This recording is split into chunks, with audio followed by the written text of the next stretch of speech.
할렐루야. 복된 주일입니다.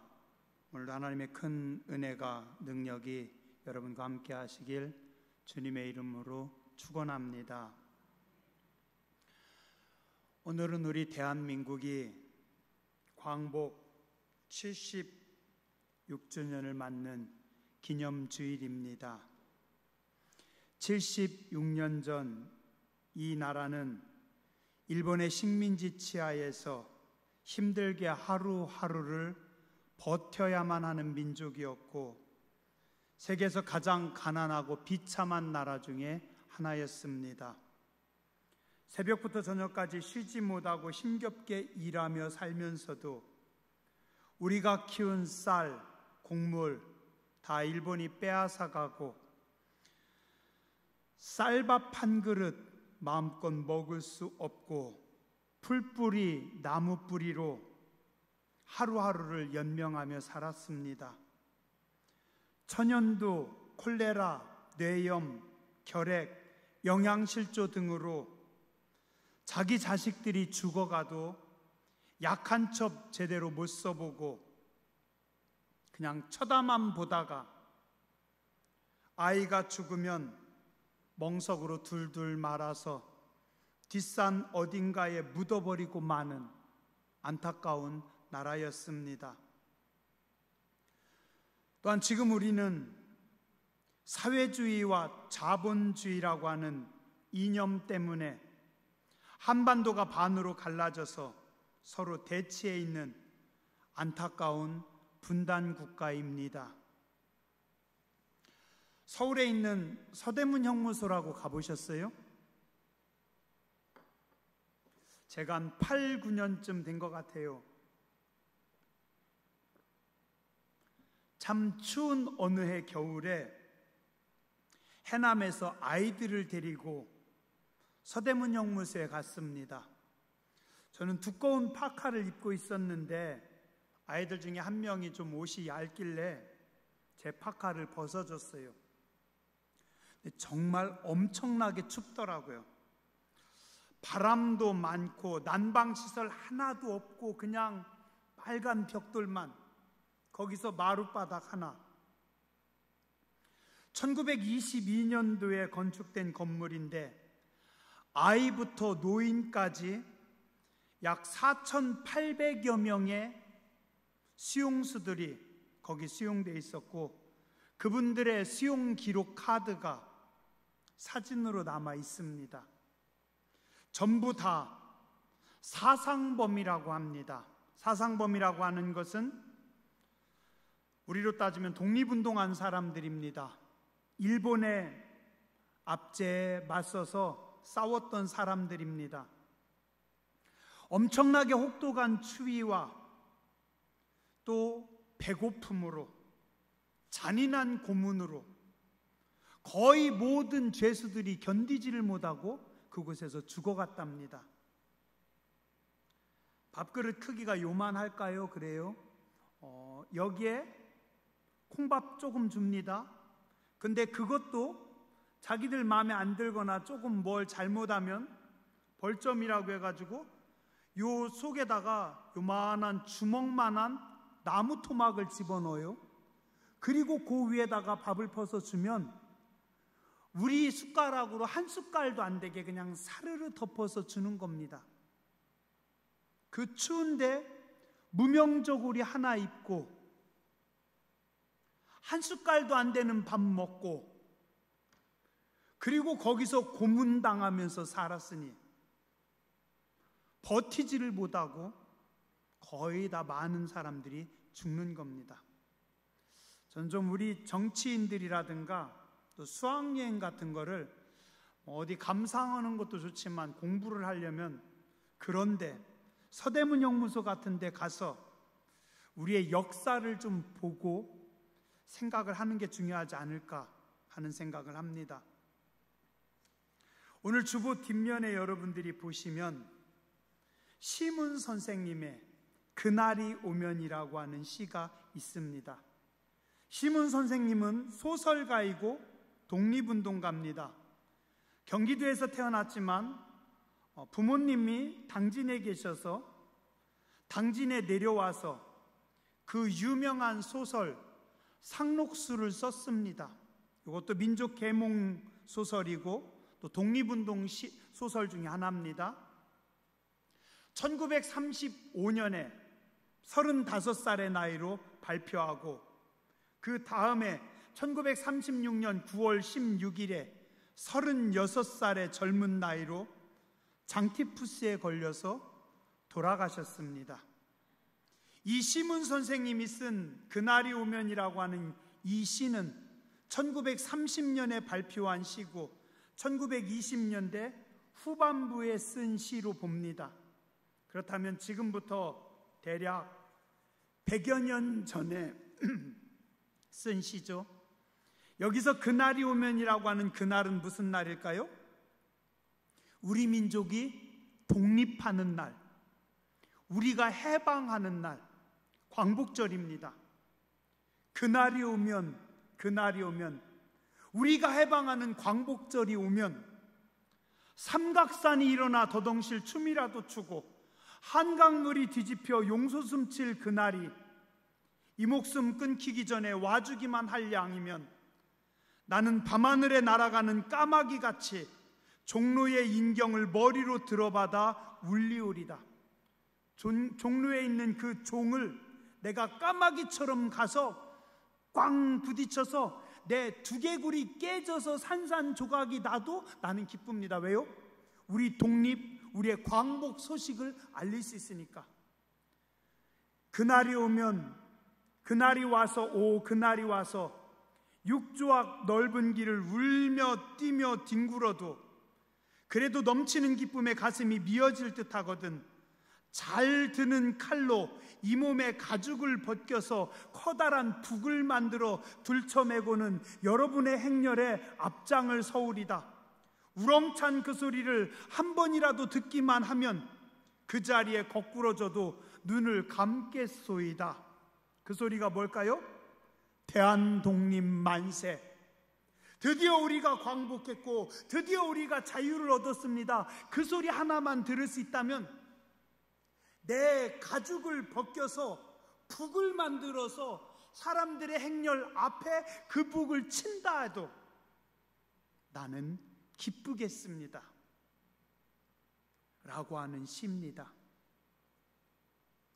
100여 년 전에 이 시를 지었는데 이 민족이 그렇게 혹독하고 어려운 시대를 지냈는데 지금 오늘 우리는 어떻습니까?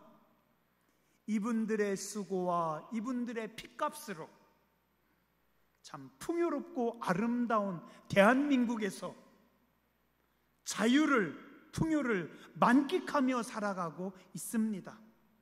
이렇게 시원하게 사방에 에어컨을 틀어놓고 편안한 마음으로 즐겁게 찬양단의 뜨거운 찬양에 함께 찬양하며 하나님께 영광을 돌리고 있습니다. 지금 우리 남한 대한민국은 거의 모든 지표들이 세계 최상위권에 들어 있습니다. 올 8월 9일 나무위키 자료에 의하면 지금 우리나라 남한의 인구는 5,185만 명, 인구로 세계 28위, 명목 GDP 세계 10위, 2020년도 무역 규모 세계 7위. 그러니까 우리가 무역하고 우리가 돈 쓰는 것, 우리나라의 돈이 세계 10위권 안으로 들어간다라는 겁니다. 대한민국의 군사력, 남한 세계 6위, 북한 28위. 지지난주 말씀드렸죠? 세계보건기구가 2019년에 조사하고 2020년 12월에 발표한 자료에 의하면 우리나라 평균 수명 83.3세, 세계 3위입니다. 장수한다는 것, 그만큼 의료 수준이 높고 경제력이 높고 잘 산다라는 겁니다. 잘 산다는 게 아니라 풍요롭게 산다는 거죠. 2019년 국토교통부에서 발표한 자료에 의하면 2018년 6월을 기준으로 우리나라 자동차 총 등록 대수가 2280만 대. 이거는 인구 2.3명당, 인구 거의 2명당 자동차 하나. 국산차 91%, 수입차 8.9%. 그러니까 자동차 10대 중에 한 대는 외제차랍니다. 100년 전에는 꿈도 못 꾸던 엄청난 나라에서 오늘 우리는 살고 있습니다. 어떤 분들은 그럽니다. 시간이 지나면 독립이 오는 것이고 역사는 발전합니다. 그럴까요? 절대 그렇지 않습니다. 시간이 지나도 독립이 안 오는 민족들 많고, 시간이 지날수록 경제가 곤두박질하고 나라가 망한 민족들도 많이 있습니다. 비에른 베르예라고 하는 작가가 썼습니다. 2019년 9월에 우리나라에서도 번역됐습니다. 오래된 우표 사라진 나라들이라고 하는 책에 보면 1840년, 우리로 따지면 조선 후기죠. 1840년부터 1975년까지 길지 않은 135년이라고 하는 시간 동안에 세계에서 사라진 나라와 민족이 50개나 된답니다. 물론 그 책에 저자가 찾지 못한 기록되지 않은 나라나 민족도 더 있을 수 있다라는 겁니다. 어떻게 사라졌을까요? 내전에 내전을 거듭하다가 스스로 파멸한 왕국도 있고, 전쟁 후에 아무것도 남은 것이 없는 나라 있고, 화산 폭발로 무인도가 된 나라도 있고, 또 주민들의 투표로 서로 양분되어서 싸우다가 나라 자체가 사라진 데도 있고, 강한 열강의 틈바구니에 끼어서 그들의 술책으로 인해서 수백 년간 평화롭게 살던 민족이, 나라가, 원주민들이 다 함께 싹 사라져버린 나라도 있어요. 어떤 데는 보니까요, 영국이 어떤 지정학적 위치로 좋은 섬을 차지하기 위해서 그 섬에 가서 사람들을 이렇게 충동질해서 그 사람들이 거기에 맞서서 싸우니까 군대를 보내가지고 다 죽여버렸어요. 시간이 지나면서 일부 사람들 감옥에 가둬놨었는데 나중에 그 사람들도 다 죽어가지고 그 한 민족이 다 말살돼서 지구상에서 한 명도 안 남은 민족도 있습니다. 우리 바로 위쪽 중국만 봐도요, 56개 민족이 함께 뭉쳐서 살고 있습니다. 13억 7천만 명이랍니다. 그 중에 한족이 12억 5천만으로 51%, 나머지 55개 소수민족이 1억 1,700만 명으로 살아가고 있대요. 그 안에 대다수 소수민족이 자기들 독립하고 싶지만 중국 공산당에 눌려서 독립을 못합니다. 중국 주변에 국경을 마주하고 있는 국가가 14개 국가가 있답니다. 그런데 그 중에 티벳 같은 나라, 아직도 독립운동하고 있지만 독립 못했습니다. 신장 위구르족, 인권이 학살되고 많은 사람들이 죽음을 당하고 어려움을 당하고 있는데 지금도 독립운동 중이지만 독립 못했어요. 한때 세계를 지배했던 몽골, 외몽골은 독립했는데 내몽골은 아직도 중국에 억눌려서 독립운동 중에 있답니다. 역사가 세월이 지나서 독립이 되는 거 아니고 세월이 지나서 경제가 발전하는 거 절대 아닙니다. 우리나라도 1919년도에 3.1운동을 대대적으로 벌였습니다. 여러 가지 경제 저항 운동을 합니다. 온 국민이 독립운동을 하고 거기에 힘을 쏟지만 시간이 지날수록 독립운동가들은 점점 약해지고 국내의 기반을 잡을 수 없어서 중국 땅으로 넘어가서 그곳에서 임시정부를 세우고 계속해서 싸웠지만 계란으로 바위치기였습니다. 점점 절망이었고 점점 이 민족의 독립은 멀어져 가는 것 같았습니다.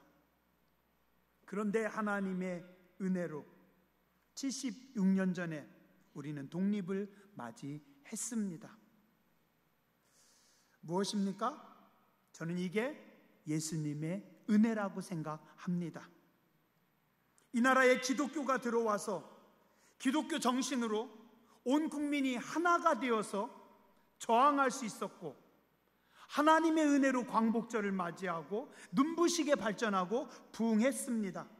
양반과 천민의 계급이 무너졌고 남자와 여자의 차별이 무너졌고 온갖 복잡하고 힘든 관혼상제, 허례허식이 거의 다 사라지고 아이들과 노인들, 사회적 약자들도 대접받고 살 수 있는 인권이 올라간, 상승된 이 나라의 모든 것, 이 기반이 성서의 말씀이고 기독교 정신의 산물입니다. 오늘 우리는 자유롭고 평화로우며 풍요로움을 마음껏 누리며 살 수 있습니다. 그 첫 번째 비결이 뭡니까? 기도입니다. 그 첫 번째 비결은 기도에 있습니다. 우리 민족이 가장 힘들 때, 어려운 그때 우리 신앙의 선배들이 하나님께 엎드려 부르짖어 기도함으로 이 민족의 새로운 역사를 만들어 냈습니다. 우리 민족이 암울한 동굴을 뚫고 들어가고 또 들어가는데 계속 죽음입니다. 계속 절망입니다. 아무것도 할 수 없는 것처럼 느껴집니다. 그런데 그 속에서 기도함으로, 기도의 힘으로 절망의 동굴을 뚫고 광복의 터널을, 새 희망의 터널을, 이 민족의 새 역사를 만들기 시작했습니다. 한국교회는 세계 어느 교회보다 가장 악착같이 기도하는 교회고 근성 있는 성도들로 유명합니다. 새벽에 잠은 못 자도 늘 새벽에 깨어서 기도합니다. 하루 종일 일하고 다 무너진 피곤한 몸을 안고 성전에 와서 철야하며 기도합니다. 그렇게 힘든데 금식하면서, 엄마들이 아침마다 금식하면서 각 기도원에 올라가서 금식하면서 민족을 위해 기도합니다. 가족을 위해 기도합니다. 역사상 유례를 찾기 힘들 정도로 뜨겁게 기도하는 민족이 한국이고 뜨겁게 기도하는 교회가 한국교회입니다. 어떻게 보면 잘 모르는 사람들이 볼 때는 너무 뜨겁게 부르짖어 기도해서 통성기도하는 것을 보면 사람들이 깜짝 놀랍니다. 미친 거 아니야? 미친 거 아니야? 통성으로 부르짖어서 방언으로 하나님 앞에 몸부림치면서 울고 불고 기도하는 그 기도가 민족의 하늘문을 열었고 우리에게 새로운 역사의 장을 열었습니다. 제가 지난주 새벽에 출애굽기 2장 23절부터 25절을 보니까 이스라엘 백성들이 고센 땅에서 큰 압박과 어려움이 있을 때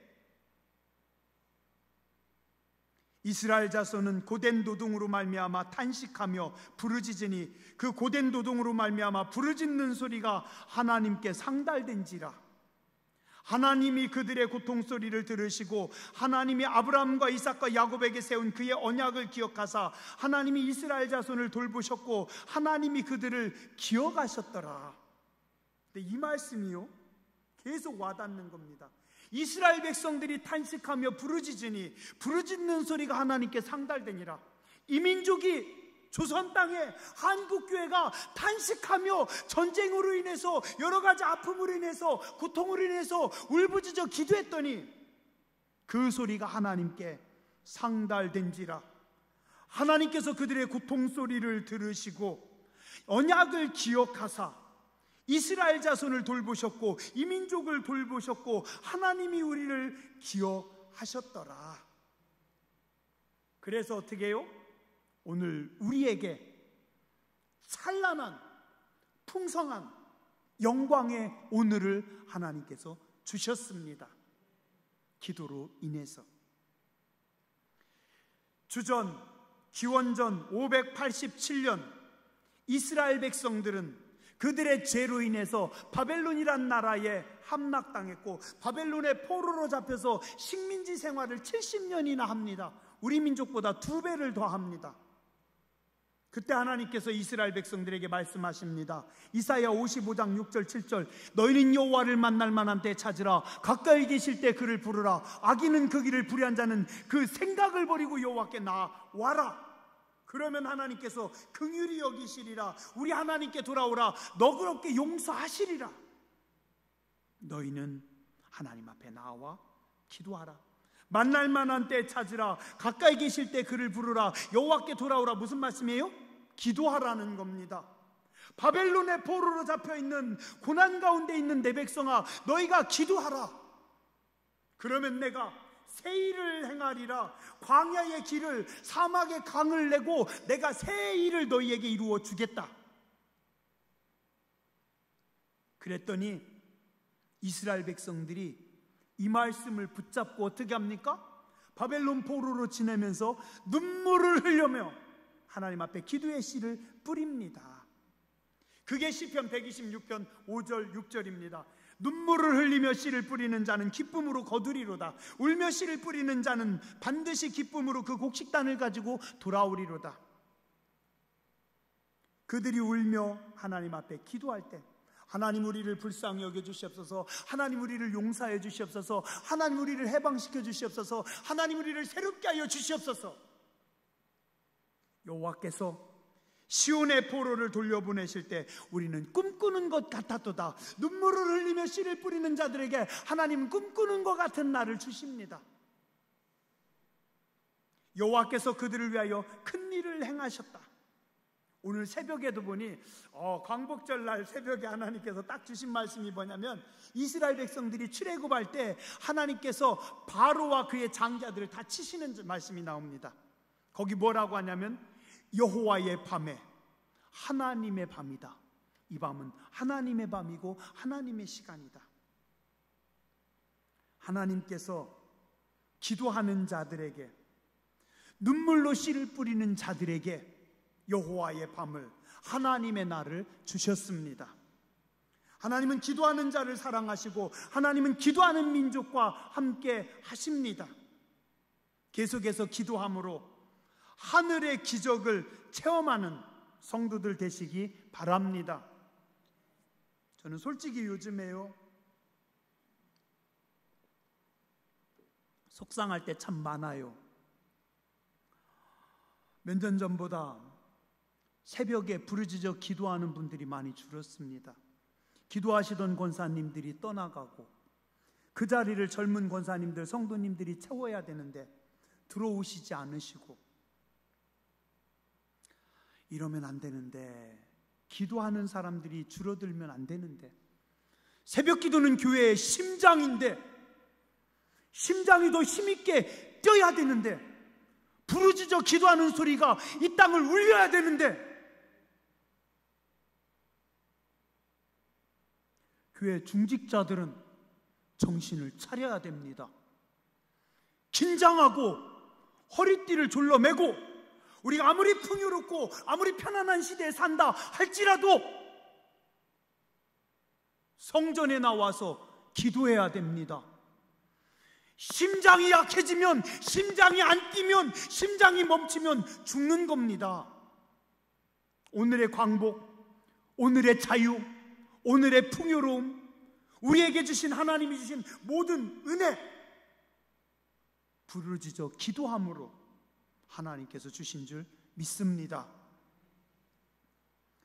오늘 말씀은 예수님께서 기도에 대해서 가르쳐 주신 말씀입니다. 2절에 보니 이렇게 말씀하십니다. 너희는 기도할 때 이렇게 하라, 이렇게 기도하라. 5절부터 8절, 잠자리에 누운 친구에게 늦은 밤에 찾아와서 떡을 좀 꿔달라고 합니다. 아무리 친한 친구라도 이렇게 늦은 밤에 식구들 다 자는데 와서 깨우면 어쩝니까? 좀 예의가 있어야죠. 안 됩니다. 안 돼요. 친구라도 못 줍니다. 그러나 그 친구가 계속해서 문을 두드려요. 계속해서 간청합니다. 그러면 어쩔 수 없이 문을 열고 나가서 줄 거다.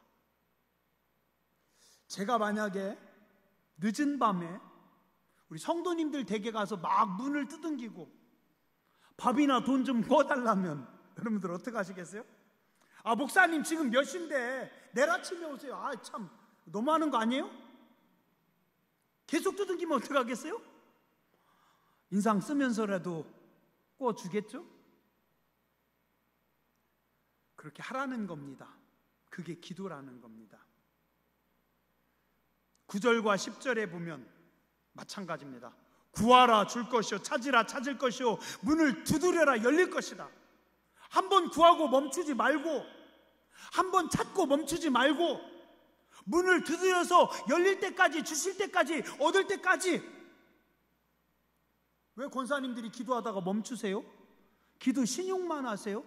왜 기도하는 척만 하고 마세요? 응답이 올 때까지, 하나님이 말씀하실 때까지, 하나님께서 기적을 베푸실 때까지, 하나님께서 치료하실 때까지 기도하라는 겁니다. 무례함에 기분 나쁠 수 있지만 그럼에도 불구하고 끝까지 매달리는 게 기도다. 왜요?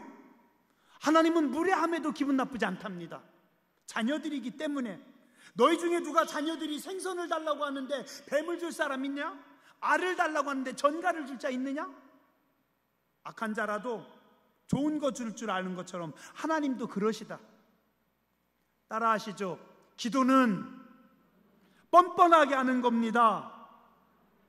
조시는 분들이 3분 계시네. 기도 소리가 아무리 마스크를 하셨어도 안 들립니다. 다시요. 기도는 뻔뻔하게 하는 겁니다. 체면과 예의를 차리는 사람들은 기도할 수 없습니다. 자격 없음에도 불구하고, 내가 죄인임에도 불구하고 하나님 앞에 기도할 자격이 없는데 뻔뻔하게 두둥기는 게 기도입니다. 왜요? 자격 없지만 자식이기 때문에. 하나님 주시옵소서. 하나님 응답하여 주시옵소서. 근데 오늘 말씀에 조금 잘 이해가 안 되는 말씀 부분이 있어요. 저는 맨 마지막에 있는 말씀이 조금 어렵습니다. 13절 뒷부분에 보니까 성령을 주시지 않겠느냐, 기도하는 자에게 성령을 주시지 않겠느냐. 무슨 뜻입니까? 무슨 말씀이에요? 성령님은 하나님의 영입니다. 모든 것 되시는 예수님의 영입니다. 요한복음 14장 26절, 보혜사 곧 아버지께서 내 이름으로 보내실 성령, 그가 너희에게 모든 것을 가르치고 내가 너희에게 말한 모든 것을 생각나게 하리라. 성령은 모든 것을 가르치게 하고 모든 것을 생각나게 하리라. 누가요? 성령님께서. 어떤 분이 질문합니다. 목사님, 기도만 하면 답니까? 예, 기도만 하면 답니다. 기도만 하면 다 됩니다. 어떤 학생이 질문합니다. 목사님, 공부 안 하고 기도만 하면 됩니까? 예, 기도만 하면 됩니다. 문제는 기도를 제대로 안 하기 때문에, 기도를 현찮게 하기 때문에, 기도 흉내만 내고 기도해도 안 되는데요? 아니에요. 공부 안 해도 기도만 하면 됩니다. 우리 목사님, 뭔 무식한 소리를, 공부 안 하고 기도만 하면 된다고요? 됩니다. 성령 충만하면, 성령님께서 임하시면 성령님께서 가르치십니다. 뭐라고요? 공부 좀 해야 되지 않겠냐?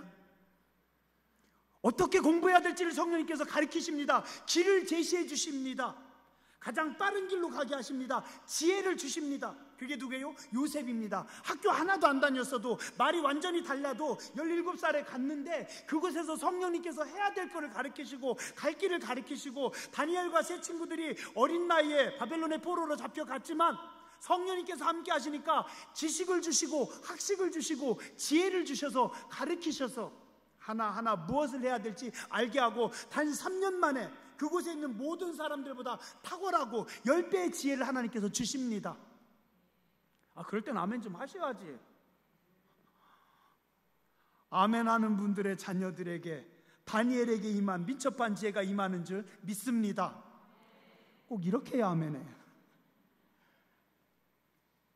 기도만 하면 돼요. 성령 충만하면 됩니다. 기도하다 멈추니까 그렇고, 제대로 기도하지 않으니까 그렇고, 성령 충만하지 않으니까 문제죠. 오늘 주님은 말씀하십니다. 너희가 구하라, 너희가 기도하라. 그러면 성령님께서 너희에게 임하실 것이고, 성령님께서 너희를 가르치시고, 성령님께서 너희를 인도하실 것이다. 마지막으로요, 오늘 말씀의 앞부분 한번 보세요. 처음에 뭐 합니까? 친구를 찾아가서 떡을 달라고 합니다. 떡은 뭐예요? 눈에 보이는 먹을 거. 자, 그 다음에 구하라, 찾으라, 두둥겨라. 그리고 자식이 뭘 달라고요? 생선. 요것도 먹을 거.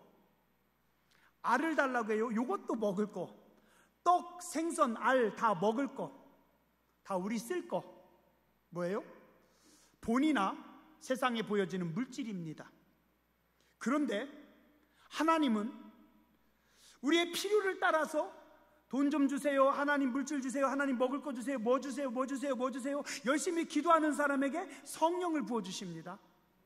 그래서 그가 성령 충만하니까 어떻게 합니까? 물질적인 모든 필요는 하나님께서 채워주시고, 그 다음에 영적인 사람, 신령한 사람, 거룩한 사람이 되는 겁니다. 몇 주 전에 베드로가 먹고 살기 위해서 밤이 새도록 그물을 던졌으나 아무것도 거둔 것이 없지만, 예수님께서 말씀하셔서 말씀에 의지하여 그물을 던졌으니 배와 그물이 찢어질 정도로 잡혔습니다. 주님은 베드로에게 필요한 것들을 다 주셨습니다. 그때 베드로가 은혜를 깨닫고 주님 앞에 엎드립니다. 그래서 뭐가 됩니까? 어제까지는 물고기 낚는 어부였는데 이제는 사람 낚는 어부가 됩니다. 물질적인 사람이, 육시적인 사람이 거룩한 사람, 신령한 사람이 되는 겁니다. 우리 민족도 조선시대는 먹고 사는 게 힘들어서, 자식들이 하도 많이 죽어가지고 사는 게 너무 힘들어서 부르짖어 기도하다 보니까 성령님께서 임하시고 성령님께서 축복하셔서 이 민족을 이제는 어떻게 합니까? 세계 선교하는 민족으로, 하나님의 영광 나타내는 민족으로, 하나님의 복음 전하는 민족으로 하나님께서 쓰십니다. 물질에서, 육신에서, 삶에서 하나님께서 어떻게 하세요? 거룩한 도구로, 은혜의 도구로, 성령의 도구로 하나님께서 쓰십니다. 한국교회 선교요, 더 해야 됩니다. 목숨 걸고 나가야 됩니다. 공산권에 가야 되고, 이슬람권에 들어가야 되고, 복음을 들고 가야죠. 언제 이 정부가 교회를 밀어주고, 언제 한국교회가 선교하라고 정부가 힘써줍니까? 안 된다, 가지 마라. 정부가 하지 말라는 거 왜 가냐? 목숨 걸고 기도하며 복음 들고 공산권으로 들어갔고 이슬람권으로 들어갔고 땅끝까지 복음을 증가하라는 하나님의 말씀을 들고 성령 충만한 하나님의 백성들이 나간 겁니다. 물질을 넘어서 영으로 가야 되고, 땅을 넘어서 하늘을 향해 가야 되고, 나의 삶을 넘어서 주의 도구로, 의의 도구로 쓰임받는 게 성도입니다. 기도하는 사람과 기도하는 민족을 하나님은 거룩한 도구로 쓰십니다. 기도가 민족의 미래를 열고 새로운 역사를 만듭니다. 하나님은 기도하는 자에게 성령의 충만함을 부어주시고, 성령 충만한 사람들을 들어서 의의 도구로, 은혜의 도구로, 하나님의 도구로 쓰십니다. 그런 성도와 교회가 되시길 주의 이름으로 축원합니다. 기도하겠습니다.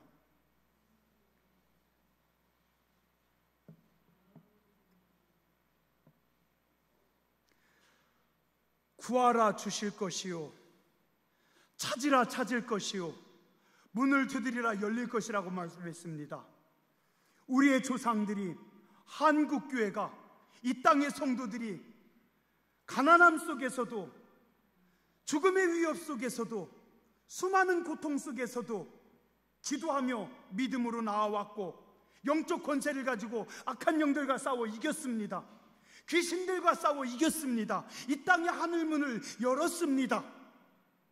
우리가 자유로운 나라에서, 풍요로운 나라에서 마음껏 하나님을 찬양하며 예배하게 하여 주시니 은혜 위에 은혜입니다. 오늘 한국교회가, 오늘 성도들이 다시 깨어 새벽에 기도하게 하여 주시고 밤에 기도하게 하여 주시고 금식하며 기도하게 하여 주시고 하나님의 은혜와 성령의 충만함을 사모하게 하여 주시옵소서. 우리에게 주신 사명, 우리에게 주신 거룩한 일, 세계 선교를 향해 나아가는 한국교회와 성도들이 되게 하여 주시옵소서. 믿음으로 무장하게 하여 주시고 성령으로 충만하게 하여 주시고 땅끝까지 복음 증가하기 위해 부르짖어 기도하게 하여 주시고 나아가는 한국교회가 되게 하여 주시옵소서. 우리의 다음 세대가, 하나님의 백성들이 은혜의 세대가 되게 해주시고 믿음의 세대가 되게 해주시고 기도의 세대가 되게 해주시고 성령의 세대가 되게 하여 주시옵소서. 존귀하신 주님 예수님 이름으로 감사하며 간절히 기도드렸습니다. 아멘.